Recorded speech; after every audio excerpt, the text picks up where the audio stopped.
नमस्ते, म सुलक्ष्मी इन्डस्ट्रीबाट विपिन अनुरागी। आज मैले गाउँघरतिर बसेर पनि सानो लगानीमा कस्तो कस्तो खालको व्यवसायहरू गर्न सकिन्छ त भन्ने बारेमा यो भिडियोमा जानकारी दिन गइरहेको छु। त्यसै गरेर तपाईको केराको खम्बाबाट फाइबर निकालेर फाइबर पनि बेच्न सकिन्छ। त्यो फाइबर पनि हाम्रो कम्पनीले किनिदिन्छ। गाउँघरतिर खेर गइरहेका जडीबुटीहरूलाई प्रशोधन गरेर एसेन्शियल ओइल बनाउन पनि सकिन्छ। त्यसलाई पनि ठुलो खासै लगानी लाग्दैन। तपाईको 3 लाखदेखिबाट स्टार्ट हुन्छ। तपाईले क्यापेसिटी अनुसारको चाहिँ तलमाथि पर्न जान्छ। जस्तै तितेपातीको तेल बनाउन सकिन्छ, पुदिनाको तेल बनाउन सकिन्छ, दालचिनी सिनकौलीको चाहिँ तेल बनाउन सकिन्छ।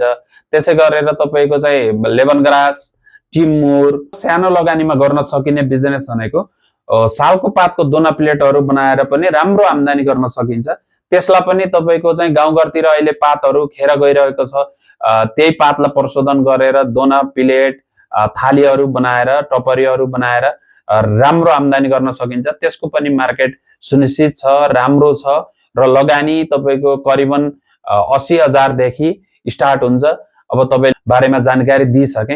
अब तपाईहरुलाई त्यस्तै खालका मेसिनहरू चाहिएमा र यो खालका अथवा नयाँ कुनै खालका मेसिनहरू चाहिएमा मेसिनरीको लागि चाहिँ सुलक्ष्मी इन्डस्ट्रीलाई सम्पर्क गर्न सक्नुहुन्छ। त्यसको लागि तपाईको तल दिएका नम्बर वा माथि दिएको नम्बरहरुमा कन्ट्याक्ट गर्न सक्नुहुन्छ। डिस्प्लेमा नम्बर दिएको छ र हाम्रो कीर्तिपुर चौबारमा सुलक्ष्मी इन्डस्ट्री अवस्थित